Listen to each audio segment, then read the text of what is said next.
Hello, guys. Coffee. So,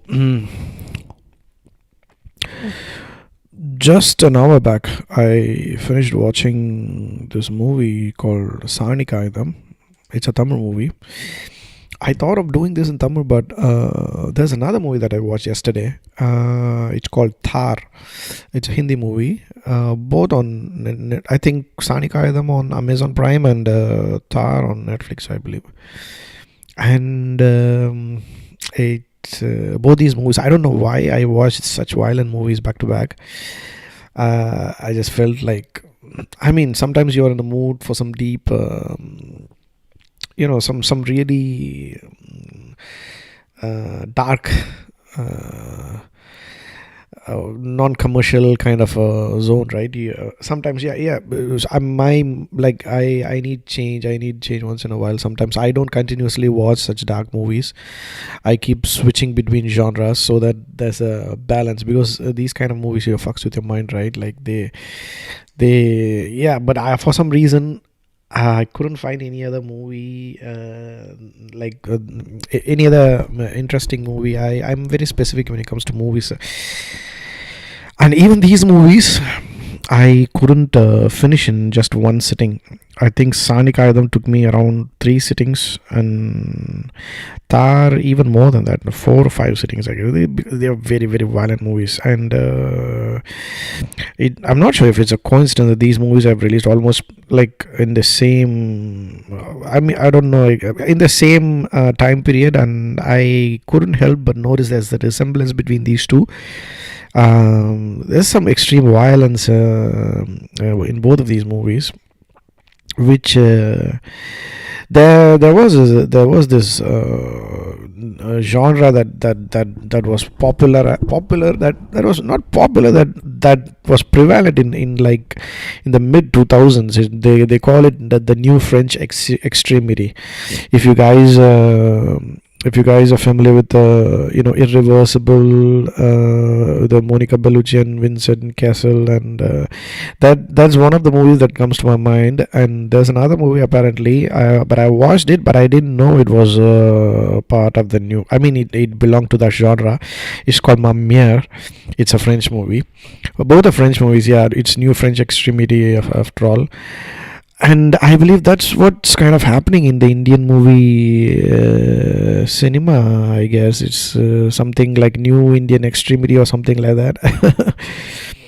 Because if you watch these movies, right, I don't know, they are torture kind of movies, extreme violence, specifically torture. I'll go one by one. Now that I told you the commonality between these two, right? I'll start with Thar because I watched that first. It takes place in a desert. Thar is a desert, right? It's a desert in Rajasthan. It's such a barren place, and the whole movie is like that. It goes really slow, very barren. The people all have some kind of emptiness in their eyes, in their looks, with no hope or nothing. It takes place in a small village. And there is caste system that they've hinted subtle hints about caste system, upper caste and lower caste, and fortunately they have not stereotyped based on that. If you watch that movie, you'll understand what I'm talking about. So it's the upper caste people. I think Anil Kapoor and his buddy cop, I believe they are both from the lower caste, and there are subtle hints that if you notice.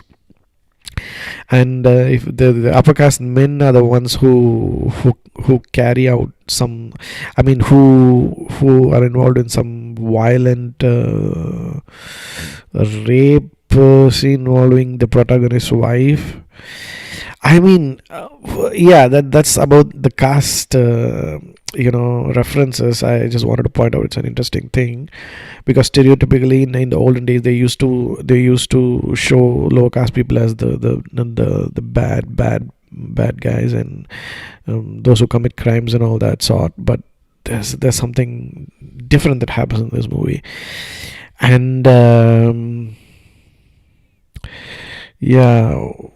So when it starts off, like I so you in Netflix you can see what the genre, what the movie is as, like under the name of the movie they would mention that this is violence, torture, that kind of stuff. But I didn't expect like it would be like a proper torture porn, like one of those Saw. And because see, when I first watched the scene where this guy hammers the protagonist hammers, I'm not sure if he's a protagonist, like the main character, initially he looks as if he's the villain, but then later, when the movie ends, it's it's kind of he's kind of revealed to be the protagonist, I believe.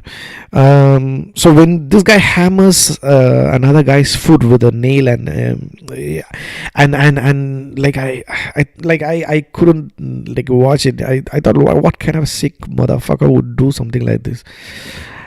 And why would someone make movie so explicit and extended scenes which that last for more than 5 to 10 minutes of of that torture itself? Like, I've never seen Indian movies depict what do you call that, torture in such a way.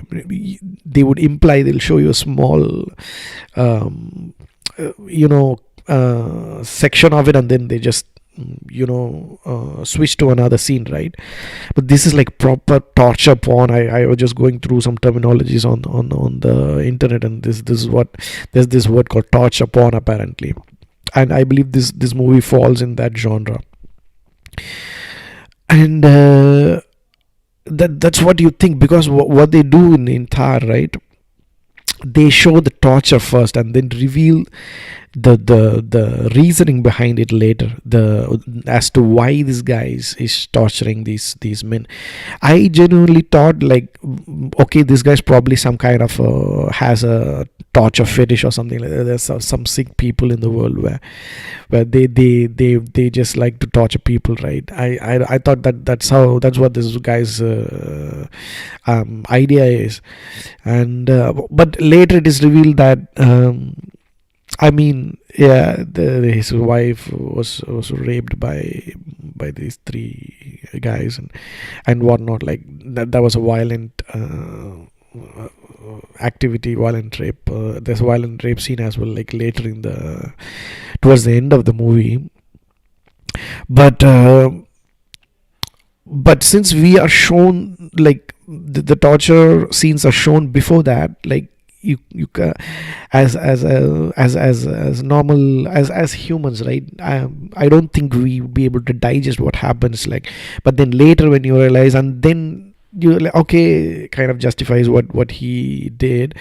But it's the way it's shown in the movies, right? In the sequence of it's kind of it's too much to handle. And that also raises another question, right? Like, pain, what kind of like how we perceive pain, and how we empathize with someone without knowing their background and without knowing what they've done, right? Like, if you take just the act of torture, we don't feel good about somebody going through such pain, right? But then when you realize what they have done, right, you kind of, oh yeah, he deserves it. But I don't know how to say this. This is a very, it fucks up your mind. It's not a good feeling.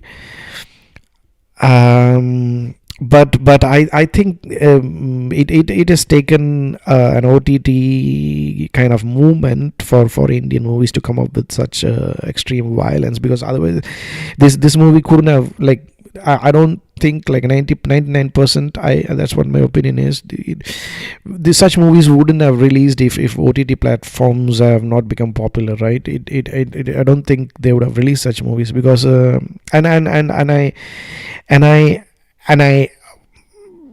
think Anurag Kashyap has written the dialogues, and it's Anil Kapoor's own production, and I'm a fan of Anurag Kashyap, but I'm not a fan of this violence, torture kind of movies. So I don't know where the Indian cinema is going to go, but I'm saying this is not a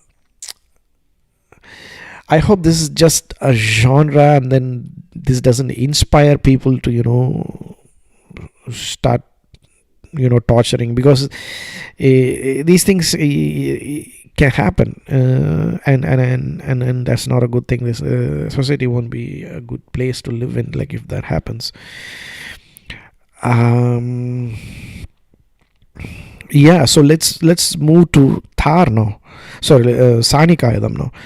Now, Saani Kaayidam, the sequence in which they show is reversed, like, as in, they show the rape first, and then they show the torture of the revenge killings later. I believe because of that reason, I I didn't I didn't feel anything. Like, I was just casually watching these guys getting tortured. Like, that's when I realized, oh my god, what kind of this mind is very is a very, very, very um, puzzling entity, right? It processes things based on, I'm not even sure if I can put it and if I can explain it, like, how I feel it. But see, these guys are going through the same pain that those guys in Thar went through. But I didn't empathize. I didn't feel any kind of pity or anything like that when I watched, because I because I know what they did, right? What I'm trying to say is, if you take out that part, like, if you just look at somebody going through a pain, as humans, I think we should empathize, irrespective of what they did, or maybe not. I don't know. I'm not trying to um, you know throw morals at you guys who are watching. um,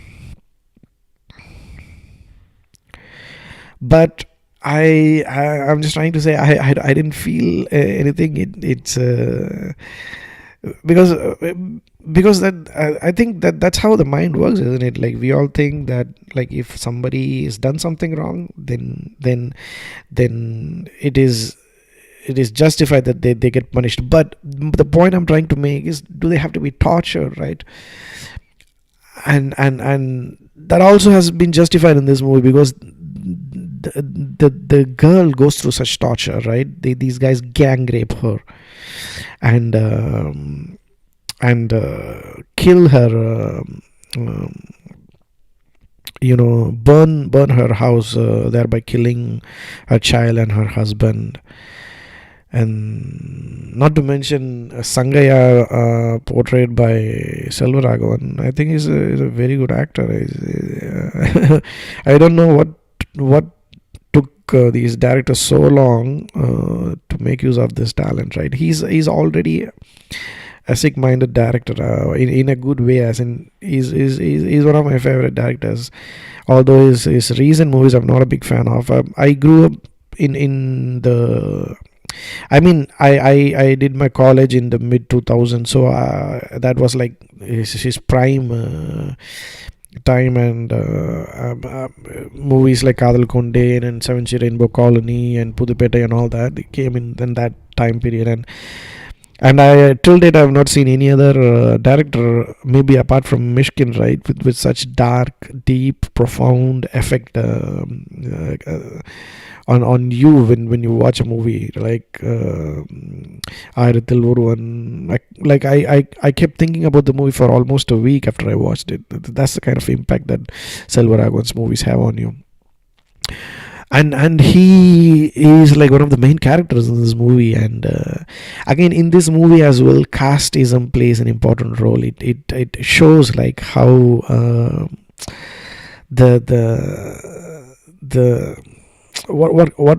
how caste corrupts your mind. The feeling of the caste pride,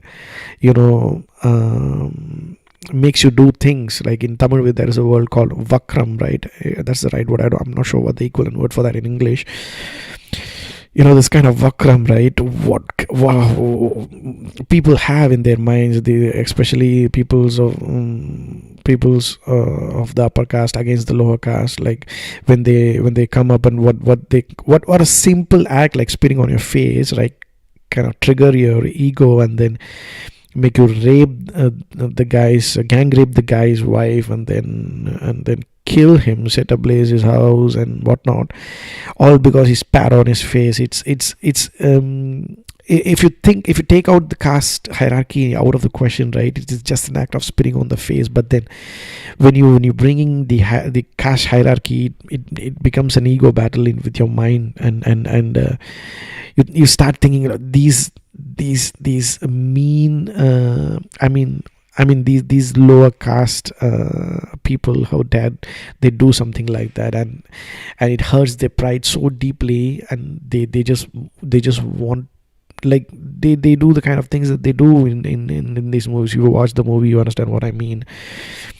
And and the heroine, Kirti Suresh, right? I believe Kirti Suresh. I need to tell something. I need to mention this.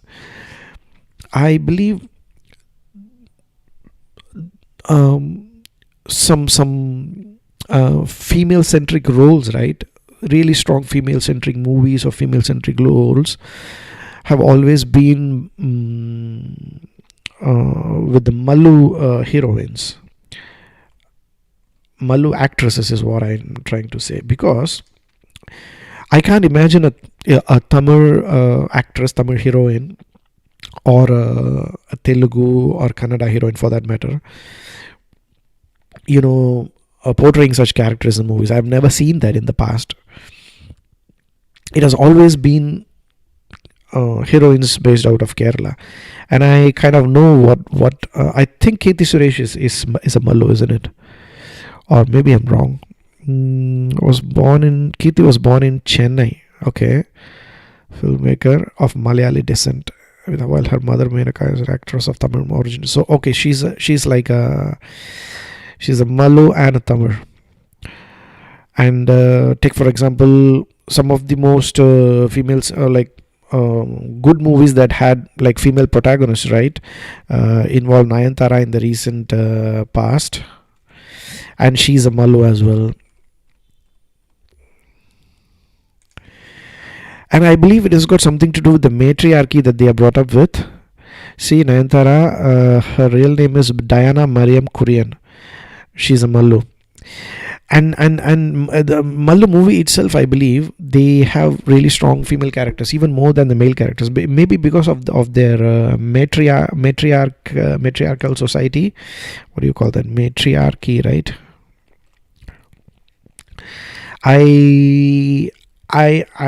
I hope I'm not wrong, but Kerala is predominantly matriarchal, I believe. So women naturally have a stronger roles in the society, and that kind of it reflects in the movies as well.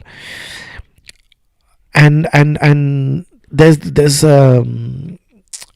I really want to applaud Kirti Suresh for doing such a role,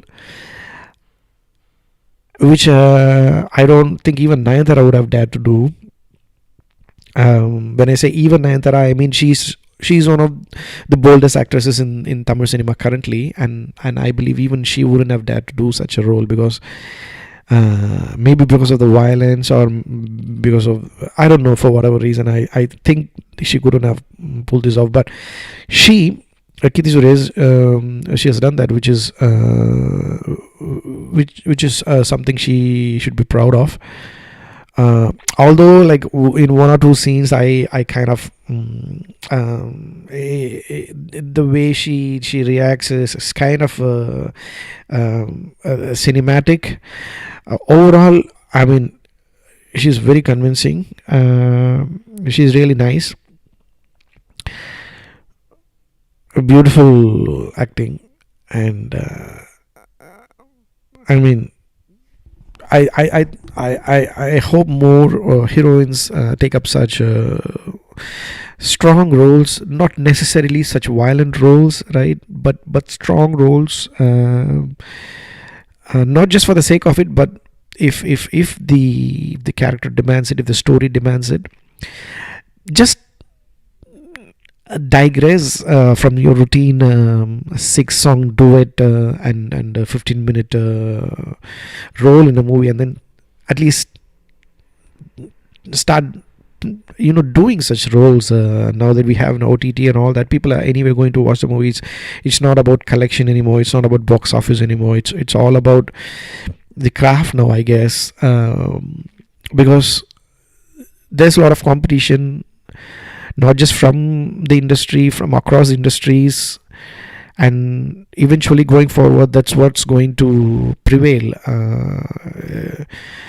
Commercial movies, of course, they continue to be released, but eventually, right, in the long run, I believe OTT is going to replace theaters altogether. Maybe in another 20 years, 10 or 20 years, I think theaters would just be for some larger than life superhero movies or something like that. Maybe 3D movies or a 4D movies or that sort. Else, people are going to have their own home theater at their homes with these what do you call that, metaverse and all that. It's going to be OTT in the future. So only craft, only good stories, only good movie making is going to prevail. Else it's going to fade away. So stop just being a pretty face. I'm talking specifically to actresses who just come for a duet or something like that, and then stop just being a pretty face, and then do such roles that need some homework, that need some struggle, that need some what do you call that, character study and stuff like that. I'm not saying actors are not doing that. Predominantly, except for these parallel movies that come out in Tamil cinema, most of the movies that we see now are like that's the kind of roles that actresses play, heroines play now. And yeah, so congrats, Kirti Suresh, for at least attempting to play such a role, right? And yeah, I think it's getting a bit lengthy, so I'll stop it right now for this. Yeah, see you guys in the next video.